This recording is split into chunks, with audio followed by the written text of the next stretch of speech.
too. Pleasure meeting you, sir. My pleasure. I'm gonna work yourself. You guys. Okay, thanks, Press. Come on.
Mic check, mic check, mic check, mic check, mic check, mic check, and mic check.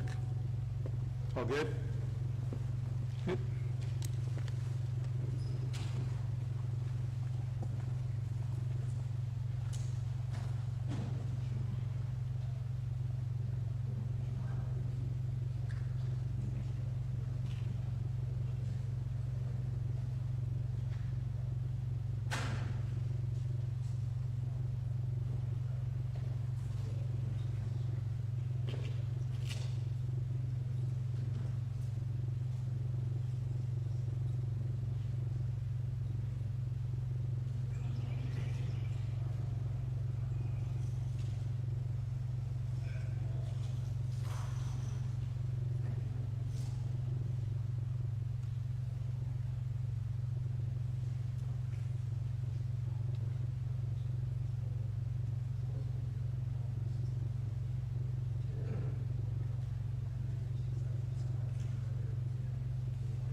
Mic check, mic check.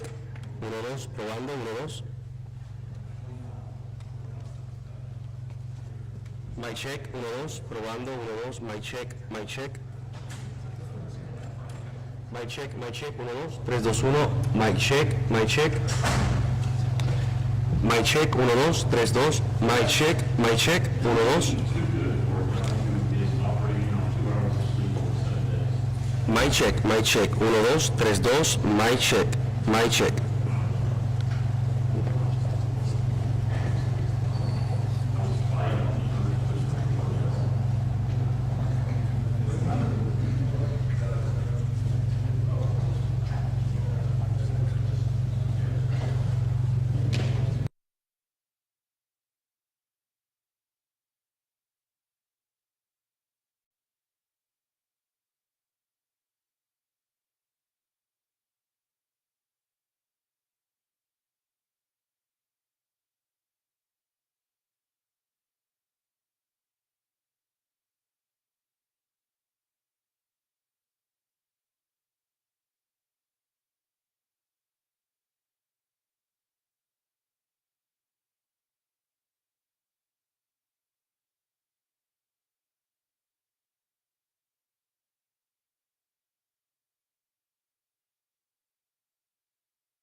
Mic check, 1, 2. Mic check, 1, 2.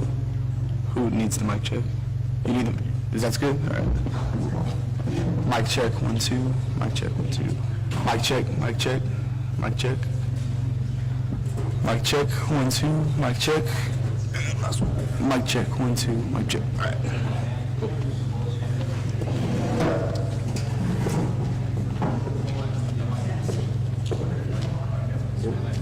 We're at 4.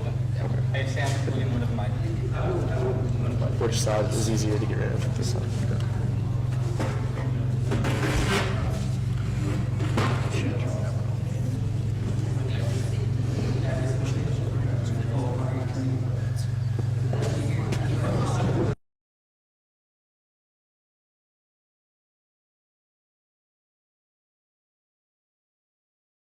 Yes, it's fine. Okay. I'm so sorry. Thank goodness. Testing. It was all a test. Yeah. This is fine. You can test.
us here today, and especially want to thank those who were just involved in briefing me on giving me an update about the travesty and challenges this area, this region, are dealing with, as well as all the first responders in the room behind me and what they've been doing to prioritize saving lives. Obviously, there are enormous concerns and challenges that we're dealing with still in the Kerrville area. At the same time that we're responding to Kerrville, there have been an abundance of storms in large swaths of the state of Texas that have impacted lives and taken lives and destroyed homes, facilities, buildings, and roads across large regions in central Texas. As a reminder, I have declared 21 counties in my governor disaster declaration. They include Bandera, Bear, Burnett, Caldwell, Coke, Camaro, Concho, Gillespie, Guadalupe, Kimball, Kerr, Kimball, Llano, Mason, McCullough, Menard, Reeves, San Saba, Tom Green, Travis, and Williamson.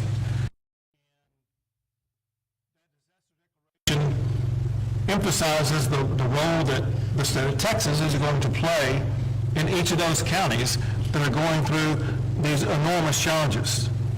On top of that, I have to tell you new news, and that is because of weather that is going to be taking place today and overnight and maybe tomorrow. There are additional communities that need to be aware they're going to be facing challenges of their own. They include areas surrounding the communities of Uvalde, Del Rio, and Concan.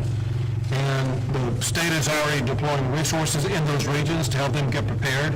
We'll be working with local officials in those regions just as we have in these other regions. And in those regions, as well as in Travis and Williamson County, as well as in Kerr County, job number one is always saving lives, protecting lives, and finding those who have lost their lives.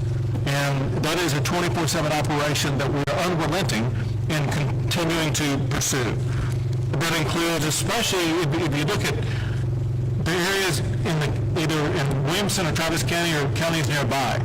If you saw the rushing waters over the past 24 hours, you know that there were an extraordinary number of people who had to be rescued. Dozens of people were rescued because of our extraordinary first responder teams, and I want to thank the game wardens who really stepped up and done a great job, National Guard, Texas Department of Public Safety, local firefighters and local first responders, as well as Texas Task Force 1 and Texas Task Force 2, and others who are truly saving lives. Many Texans' lives have been endangered. Most of those lives have been rescued by our first responders here in the state of Texas. I have to report the latest numbers of what we see both in the state, and I'll talk about the local counties where we are, as it concerns Texans who are lost, as well as those who are missing. Statewide, there's a total of 131 fatalities to be reported. Breaking that down in current and nearby counties, in Travis County, 9 people have lost their lives, there are 3 missing. In Burnett County, 5 have lost their lives, and there's 1 missing. In Williamson County, there are 3 who lost their lives, and no one is missing at this time.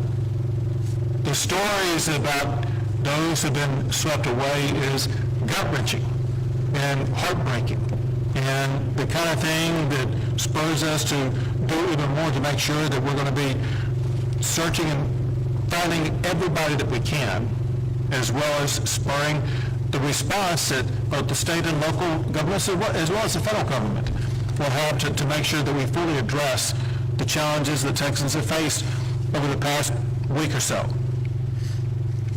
In addition to the lives of our fellow Texans, there are homes that have been destroyed, people who don't have a place to stay. The state is working with local officials to address those needs. There's also infrastructure around those people that make living where they are or accessing their home either difficult or impossible. I visited one today. I visited the Big Sandy Creek Bridge and was astonished at what I saw. If you haven't seen it, it's a 2-lane road and has 2 yellow lines in the middle of it to divide one roadway from the other from going in opposite directions. And the center part of the bridge was literally moved about a half a foot in one direction, which shows the power of the water that was pushing through there, but also the reason why the bridge right now is impassable. I want to thank Travis County for stepping up and completing, I think it was overnight, a temporary bridgeway that people can use to now access that area that had been literally an island for several days. But also their commitment to work very aggressively to get that bridge repaired and will be usable on the permanent sense of the matter. We also know that there are other infrastructure challenges such as the RM 1431 at Cow Creek.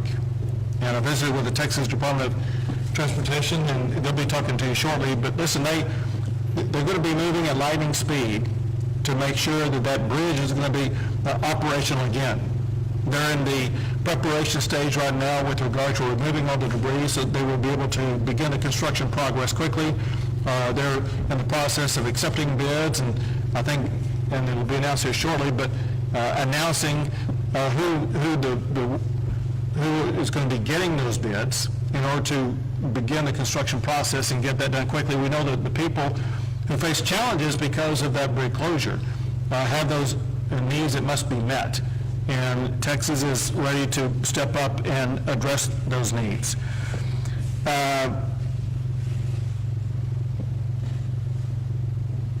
Let me just add this. All of America has their eyes on what's going on in Texas. And Americans are praying, caring for, and helping our state so much. It's just unbelievable. But literally, half of the states of the United States are providing resources to help Texans either deal with those who are missing, help rebuild, whatever the need is.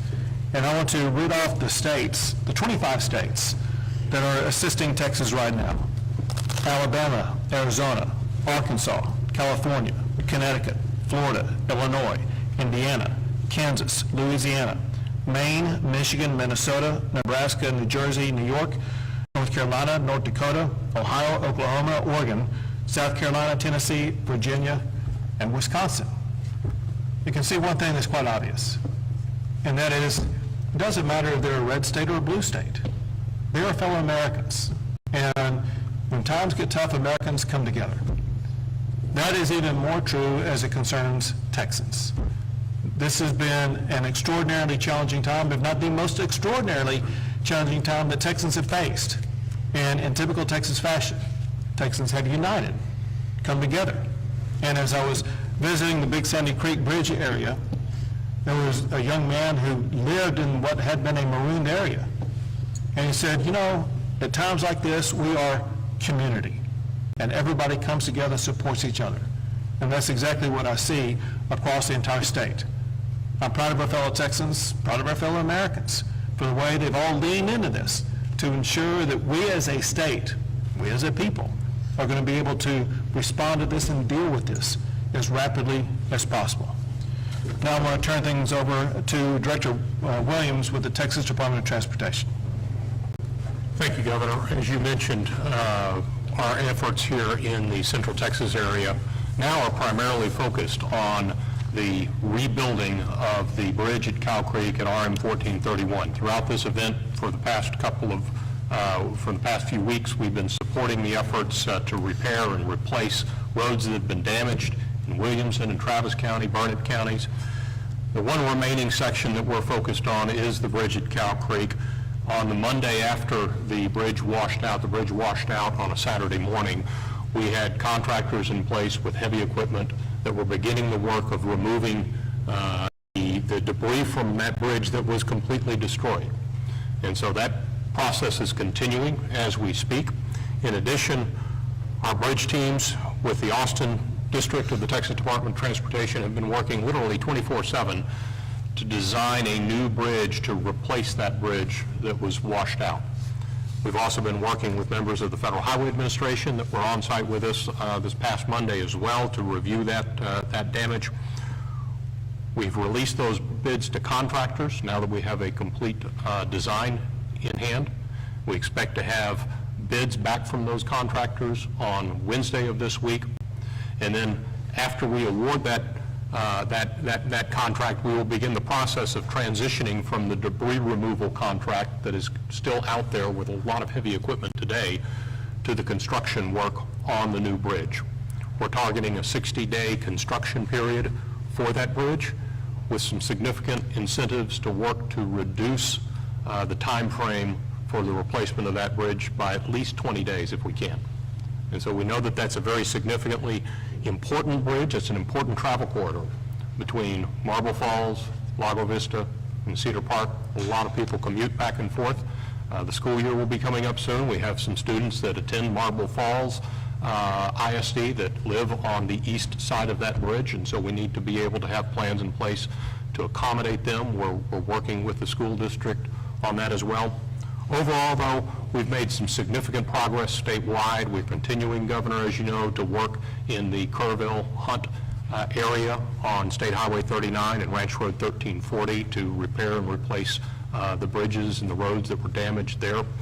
We did, as you also spoke about, experience some flooding and some additional damage just in the past couple of days. And we had road impacts. We had 49 roads that were impacted over the past 24 hours. 37 of those were closed due to high water, and some of those were damaged. But we're going to be able to get those turned around and replaced and repaired relatively quickly, and hopefully the water will go down and we'll get a break from the rain. So thank you for the briefing, Governor. Thank you very much. Now, Lieutenant Colonel Baker. Thank you, Governor. Ben Baker, Lieutenant Colonel, Texas Game Wardens. Before I get into a search and recovery efforts and, Texas Game Wardens respond to this historic tragedy of series of events in the Central Texas and in Kerr County, I'd like to just remind everybody that all of these efforts and all through this tragedy, Texas comes together under Governor Abbott's strong leadership, the Texas Department of Emergency Management, Department of Public Safety, all of our local first responders, all of our local EMS, all of our local volunteers, and everybody who is in Texas who comes together in such a tragic time and unites to help the people of Texas. Texas Game Wardens, as of July 3rd, through the State Operations Center, were set up and poised in anticipation of a flooding event. Through the calls coming in late and early of July 4th, Texas Game Wardens were deployed to Kerr County. Since then, around 300 game wardens have deployed in the Kerr County and surrounding areas. In anticipation of other flooding occurring in Central Texas, we were able to strategically stage through the Texas Division of Emergency Management several swiftwater assets in Central Texas out of the Kerr County area, just in case this flooding grew a little more widespread. Unfortunately, it did grow a little more widespread, and we started conducting rescue operations not only through our swiftwater technicians, but our aviation, multiple canine searches, and through our drone team. Through those, we were able to successfully rescue several individuals and multiple evacuations. We currently have, through Texas Task Force 1, wardens embedded in multiple search groups, searching Cal and Sandy Creek, looking for the remaining victims of this terrible tragedy. We've also got our canine detection teams in deployment with these search and rescue teams, and our aviation still embedded in these. We remain dedicated to Texas, we remain dedicated to the people of the state of Texas, and Texas Game Wardens remain dedicated and ready on standby, Governor. Y'all been doing a great job. To see the videos of you all out in the middle of conducting rescues and literally saving our fellow Texans has been nothing short of miraculous. So thank you and all game wardens for what you've been doing. Now the Travis County ESD Assistant Chief Weidman. Thank you, Governor. Be a little bit closer right there. Just after midnight, we started receiving the calls, and within several hours, we had logged 50 rescues, saving hundreds of Texans through our area. And this was noted and supported by our mutual aid and automatic aid partners throughout Travis County. Within 12 hours of the incident starting, the governor's office, as well as TDM, had sent us many resources which supported our operations and was able to have us start setting up command structure a little bit more enhanced to start helping others. And what we would like to point out is, as ESD, we recognize the recovery will not happen overnight. It will be a long and difficult road, but we're committed to staying engaged, showing up, and working hard alongside those we serve. This is our home too. We're members of this community, and we're committed to helping each one of our neighbors. Thank you. And now Chief Nimkid. Thank you, Governor. And listen, I want to thank you all in the press for helping us get this message out. Life safety remains our #1 priority. As such, as we've talked about additional rains coming into the state, we have pre-positioned swiftwater rescue assets, as the Governor mentioned, around Uvalde, around Del Rio, and around Concan. Help us get that message down to those folks to turn around, don't drown, don't drive through a low water crossing if you can't see the road in front of you. And if you are in a low-lying area, please plan on moving to higher ground once the rain starts to come. Another thing I need you to remember is it does not have to be raining where you are in order for you to be impacted by flooding. Second, the Governor mentioned the 21 counties in his declaration. We have 6 counties right now that are in the federal declaration for individual assistance. Those counties are Burnett, Kerr, San Saba, Tom Green, Travis, and Williamson for individual assistance. We have Disaster Recovery Center open in Kerr County right now, and you will be hearing from your local partners here, many of those standing behind us, about the disaster recovery centers that will be opening in Travis and Williamson counties very soon. On the public assistance side, this is the money that goes to the local governments to help with emergency response cost and debris and repairing. You have 10 counties that are under the President's disaster declaration. Those are Burnett, Kendall, Kerr, Kimball, Llano, Mason, McCullough, Menard, San Saba, and Tom Green. Both Travis and Williamson counties it appears to us they have met their threshold. We're working with them to get the documentation to FEMA. We expect those to be turned on very soon. I want to let you know we have over 2,300 state employees working under the Governor's direction to support our local government partners. But a number that continues to blow me away is the over 13,000 volunteers just coming out to help anywhere they can. We are grateful for the volunteers, but I need help getting the message to the volunteers also. In each of these communities, we will be establishing volunteer reception centers. The idea is for you volunteers to go to those sites so that we can match up your capabilities and skills with the needs of the community. We also want to be able to communicate with you. Up in Kerr County, on the Guadalupe River, we've had a tactical pause for a day and a half now because of the rain and the waters that are coming down that river. We cannot afford to have people in the water and right next to the water that are not swiftwater rescue trained and capable of at least saving themselves from being near that water because of the amount of rainfall that we're getting. Please help us communicate with the volunteers. Thank a volunteer that's out there if you see them helping. Do everything you can to make sure they understand the message, and we will continue to work together to support our partners. And finally, Governor, to your point, 25 other states, not counting ours, focused on this. It has been a tremendous response from the nation. Thank you. Thank you. One thing that Chief Kidd mentioned is worth re-emphasizing, and that is those who lose their life by driving into water. Those who lost their lives at Camp Mystic those stories have been told a lot, and it's tragic and horrendous. Less told are those who have lost their lives because they chose to drop into water and got swept away. The power of water sweeping a vehicle away is far more extreme than what most people know. As waters rise over the coming days, could be in the Uvalde area, wherever it may be, people should drive with caution, knowing that you are totally in control of protecting your life and saving your life by not putting it into danger in the first place. We'll take a few questions. Governor, for those that are still missing, could you give us some insight into how long it can take from when the victim is found to when they identify, family notified, to how long it might take the state then to update the number of those missing? So first, I will tell you this, because I did not share this with you earlier. I didn't mention those who were missing in the greater Kerrville area, which is 97 reported as of now. Let me first tell you an issue about those who are missing, then I'm going to answer your question. So everybody who is at a camp everybody who was at a hotel and places like that, they've been identified. Those who are missing on this list, most of them, were more difficult to identify because there was no record of them logging in anywhere. And it was through information provided by a friend, a family member, co-worker, whatever the case may be, that they haven't been found. Even though we are reporting 97 people missing, there's no certainty that all 97 of those people were swept away by the storm.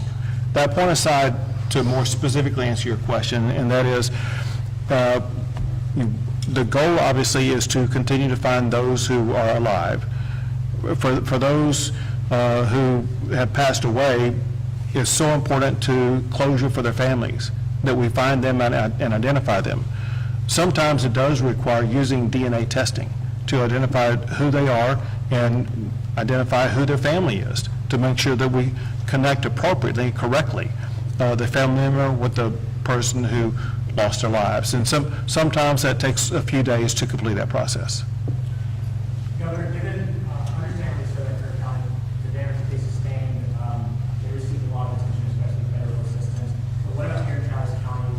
They were added late kind of to that declaration. What was that process like to try to get them added to be able to receive federal assistance? Sure. So it is truly a mathematical construct that Chief Kidd has mastered. I'm going to have him answer that question in general, but also for Travis County. Yep. So great question, and thank you for that. Two parts to it. One is the governor's declaration. There was no delay in getting these counties on the governor's declaration once we knew that they were in the target area. That's part one. Part two is the individual assistance for both of these counties, which is the money that goes and is made available to homeowners and renters, is already turned on in these counties as well. What we're working through right now is the public assistance, and that is a mathematical equation, as the governor said, based on the population of a county and the amount of damage that FEMA can certify in that county. The less populated counties have a much smaller threshold, $500,000, $600,000, versus millions of dollars for these two populated counties. I am confident both counties have met their threshold, and I would bet by today or tomorrow we get answers back on these counties. I also want to say that does not delay any of the work that's going on. Waiting for those federal declarations to come in does not slow down rescue, does not slow down search, does not slow down additional law enforcement or additional fire protection or emergency medical services, nor has it been slowing down the debris removal, getting roads and driveways opened up. So don't mix the declaration with the response, please. Thank you for the question. Governor, are you saying backlog at medical examiner offices and missiles that ain't working on the service that we're on? So I'll tell you this, the medical examiner's offices have been working pretty well and pretty timely. There was a backlog and there were challenges because of local JPs in Kerr County that were slowing things down, holding things up, and it required pressure from the state and others to make sure that they began to expedite that process.